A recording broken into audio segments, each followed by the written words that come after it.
இருக்கு. இனி வீட்லயே பானிபூரி செய்யலாம் எல்லாரும். ஆச்சி பானிபூரி கிட். என் பேர் Kavitha Selvaraj, Asian gold medalist, Indian team captain, Indian team coach, Dhyan Chand awardee.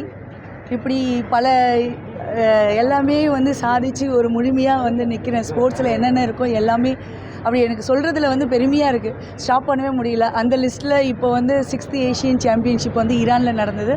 அதில் இந்தியன் டீம் கோச்சாக போய் கோல்டு மெடல் எடுத்திருக்கேன்.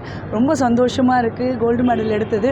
இப்போ கவிதா இருந்தாக்கா கண்டிப்பாக நம்ம டீம் இந்தியன் டீம் கோல்டு எடுக்கும் அப்படின்ற பேர் வாங்கி கொடுத்தது தமிழ்நாட்டுக்கு தான் நான் பெருமையை தெரிவிச்சுக்கிறேன். அது மட்டும் இல்லாமல் எஸ்டிஐடி பார்த்துட்டிங்கன்னா எனக்கு ரொம்ப நல்லா என்கரேஜ் பண்ணிகிட்டு இருக்காங்க. எங்கள் ஸ்போர்ட்ஸ் டிபார்ட்மெண்ட்டில் நல்லா என்கரேஜ் பண்ணிகிட்டு இருக்காங்க. எனக்கு நான் இதுக்கு முன்னாடி குஜராத் சாயில் ஒர்க் பண்ணிகிட்டு இருந்தேன். அதுக்கப்புறமா இப்போது எக்ஸ்பர்ட் கோச்சாக என்னை எஸ்டிஐடியில் ஜாப் கொடுத்துருக்காங்க. இப்போது அதனால் என்னால் ஃபுல்ஃபில்லாக ஒர்க் பண்ண முடியுது. இப்போது இன்டர்நேஷ்னல் லெவலில் என்னால் கான்சன்ட்ரேட் பண்ண முடியுது. என்னோடய ஃபேமிலியும் என்னால் கவனிக்க முடியுது. ஸ்போர்ட்ஸ் மினிஸ்டர் சாரும் நல்லா, உதயநிதி சாரும் ரொம்ப நல்லா என்கரேஜ் பண்ணிகிட்டு இருக்காங்க. இந்த மாதிரி ஸ்போர்ட்ஸுக்கு நல்லா என்கரேஜ் பண்ணுறதுனால நிறைய பிளேயர்ஸ் உருவாகிறதுக்கு சான்சஸ் நிறைய இருக்குது.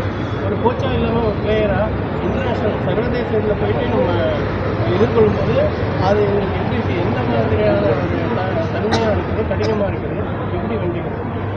அதாவது கோச்சாக இல்லாமல் பிளேயராக பார்க்கும்போது இந்த 4 times இன்டர்நேஷ்னல் கோல்டு மெடல் எடுத்திருக்கேன். இங்கேருந்து நம்ம சவுத்துலேருந்து நார்த்தில் போய் கொஞ்சம் பண்ணுறதுன்றது ரொம்ப டாமினேஷன் கொஞ்சம் அதிகமாக இருக்கும். அது மட்டும் இல்லாமல் லாங்குவேஜ் ப்ராப்ளம் ரொம்ப கஷ்டமாக இருக்குது. இப்போது எனக்கு இந்த அளவுக்கு நான் போகிறேன், ஒரு இந்தியன் டீம் கோச்சாக இருக்கேன்னா மெயின் காரணம் எனக்கு ஹிந்தி தெரியறது, ஒரு அளவுக்கு ஹிந்தி தெரியறதுனால தான் என்னால் மேனேஜ் பண்ண முடியுது. ஏன்னா இந்தியன் டீமில் எடுத்துக்கிட்டிங்கன்னா எல்லாருமே நார்த் இந்தியன்ஸ் தான் மோஸ்ட்லி இருக்காங்க. சவுத் இந்தியன் யாருமே கிடையாது. அதனால் அவங்கக்கிட்ட பேசும்போது ஹிந்தி கம்பல்சரி தெரிஞ்சு ஆகணும். அந்த மாதிரி ஒரு சூழ்நிலை இருக்குது. அதனால் இப்போது ஹிந்தி தெரியறதுனால எனக்கு நிறைய ஆப்பர்ச்சுனிட்டிஸ், சவுத்துலேருந்து திறமையும் இருக்கணும், லாங்குவேஜும் இருக்கணும். அப்படி இருந்தால் தான் எல்லா விதத்துலேயும் சிறந்து இருந்தால் மட்டும்தான் நம்மளால் நார்த்தில் இன்டர்நேஷ்னல் லெவலில் நம்மளால் கொடி கட்டி பறக்க முடியும். உங்களுக்கு அடுத்த கீழே மேலே வரவங்க இந்த கேமில் என்னென்னலாம் என்னோட டிப்ஸ் எப்படி கேட்டிங்கனாக்கா, மென்டலி ப்ரிப்பேர்டாக இருக்கணும். ஃபஸ்ட்டு என்ன தான் டாமினேஷன் பண்ணாலும் அதை பாசிட்டிவாகவே நம்ம எடுத்துக்கணும். நம்மளை டாமினேஷன் பண்ணுறாங்கன்னா, ஓகே நீ எதுக்காக டாமினேஷன், எனக்கு லாங்குவேஜ் தெரியலன்றதுக்காக டாமினேஷன் பண்ணுறியா, அதில் நம்ம கற்றுக்கிட்டு அவங்க முன்னாடி நம்ம வளர்ந்து காமிக்கணும். நம்மளுக்கு லாங்குவேஜ் பாதி தெரிஞ்சிட்டாலுமே ஆட்டோமேட்டிக்காக நம்ம கேம் நம்மளுக்கு கான்ஃபிடென்ட் வந்துடும். நம்மளுக்கு ஆல்ரெடி நம்மக்கிட்ட திறமை இருக்குது. தமிழ்நாட்டில் இருக்கவங்களுக்கு திறமைன்றது அவங்களுக்கு பை பர்த்லேயே இருக்குது. அந்த லாங்குவேஜ் டாமினேஷன்ன்றதில் தான் நம்ம பாதிக்கு பாதி நம்மளோட கேம் குறைஞ்சிருது. அந்த லாங்குவேஜை கற்றுக்கிட்டாலுமே நம்மளுக்கு கான்ஃபிடென்ட் அதிகமாயிரும். ஹார்ட் ஒர்க் இருக்கணும், கான்ஃபிடென்ட் இருக்கணும், விடாமுயற்சி இருக்கணும்.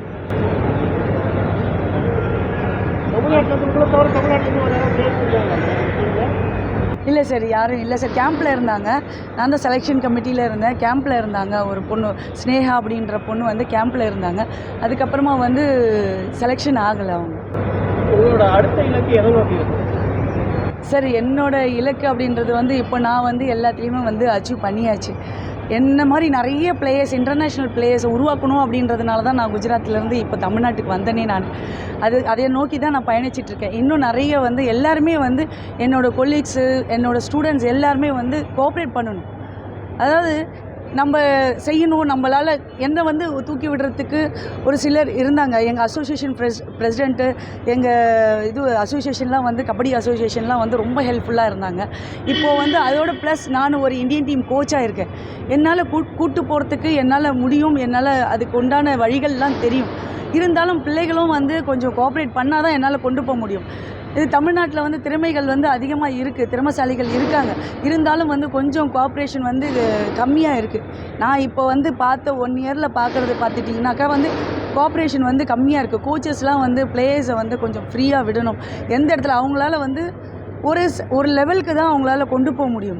அதுக்கு மேலே கொண்டு போகணும். ஒரு தமிழ்நாட்டுக்குள்ளே மட்டும்தான் அவங்களுக்கு என்ன திறமை இருக்கோ அந்த அளவுக்கு தான் கொண்டு போக முடியும். தமிழ்நாட்டை விட்டு வெளியே போகணுன்னா எங்களை மாதிரி இன்டர்நேஷ்னல் கோச்சஸ், இன்டர்நேஷ்னல் பிளேயர்ஸ் மனசு வச்சா தான் அவங்கள என்ன வழிகள் அப்படின்றத எங்களால் தான் சொல்ல முடியும். அதனால் அவங்க கோச்சஸ் ஃப்ரீயாக விடணும். விட்டால் தான் நாங்கள் கொண்டு போக முடியும். எனக்கு மட்டும் வந்து நானும் ஒரு இன்டர்நேஷ்னல் பிளேயரை, நான் வளர்ந்த மாதிரி இன்டர்நேஷ்னல் பிளேயரை உருவாக்கணும் அப்படின்னு எனக்கு மட்டும் இருந்தால் போதாது. ஸ்டூடெண்ட்ஸுக்கும் ஐயோ இவங்கக்கிட்ட போனாக்கா நம்மளுக்கு கண்டிப்பாக ஒரு மேலே வர்றதுக்கு ஒரு வழிகள் தெரியும் அப்படின்றது வந்து அவங்களும் அதை உணரணும். அதுக்கு உண்டான கோச்சஸும் வந்து அவங்களோட கோச்சஸும் வந்து உணர்ந்து, மேடம் எங்களுக்கும் நீங்கள் இது பண்ணுங்கள், எங்களுக்கும் ஒரு வழிகாட்டியாக இருங்க, நீங்கள் பண்ண மாதிரி எங்கள் பிள்ளைங்களும் வந்து பெரிய லெவலில் அச்சீவ்மெண்ட் பண்ணணும் அப்படின்னு வந்து என்கிட்ட வந்து சொல்லி இது பண்ணாதானே சார் நான் பண்ண முடியும். இனி வீட்லயே பானிபூரி செய்யலாம் எல்லாரும். ஆச்சி பானிபூரி கிட்.